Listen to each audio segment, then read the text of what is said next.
want to say I spoiled everybody, but I did everything. It was like turnkey. I was like everybody's manager, you know what I'm saying? So I guess I might, on that respect, I might have spoiled them, you know what I'm saying? Like in rock and roll, you don't sign an artist until they can like fill up a venue and sell merch, and they sell their own CDs, and they travel, and they hit the chitlin circuit. Then they get signed. But like with Roc-A-Fella, I would just sign people, put them on a private jet, and they'd be performing in front of the garden. You know what I'm saying? And I guess you think that's normal, you know what I mean? But it just wasn't. I'm very disappointed where Roc-A-Fella went. I'm very disappointed. It's just like the brand is compromised. I never thought that could ever happen, where Roc-A-Fella's just not relevant. Dior's a funny dude. He's a mastermind.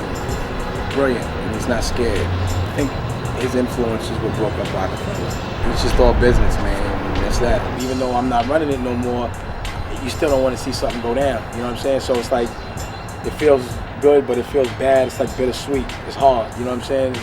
So I got love for everybody, really. But sometimes people do things that just are uncharacteristic of what I thought they were.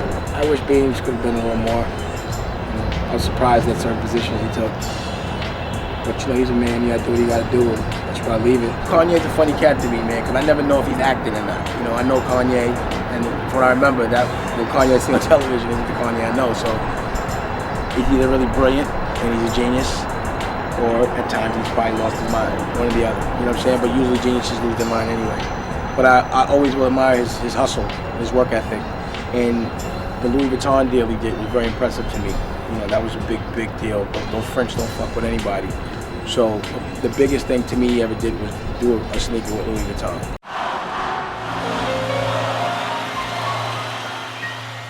With Jay, I just keep hearing homeboy keep saying my name, you know what I'm saying? So I'm just curious to know, you know, I don't know if I'm narcissistic, but I just be wanting to hear what he's saying about me, you know what I'm saying? But I can't objectively have any opinions on him, you know what I'm saying? Like I'm hearing what people are saying, and I just never thought there would be a day that I'd hear people saying those kind of things about him, you know what I'm saying? Like I just always thought he was untouchable as a rapper, you know what I mean? So to hear certain things, it's kind of surprising, you know? It's weird, it's weird.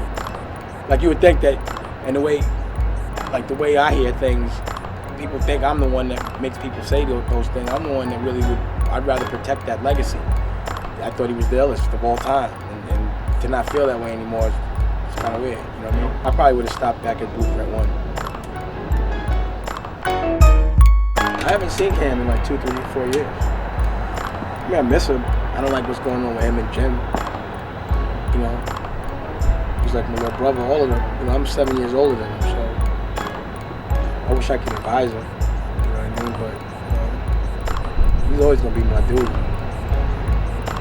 We all grew up together, man. You know, I just love the fact that like through the generations, we could just keep passing the torch down. You know, like he was able to make a living, and I was able to help him make a living. You know, and you know whatever his course is, you gotta take it. But I ain't got nothing bad to say about him. But I do wish that him and Jim could work things out. You know.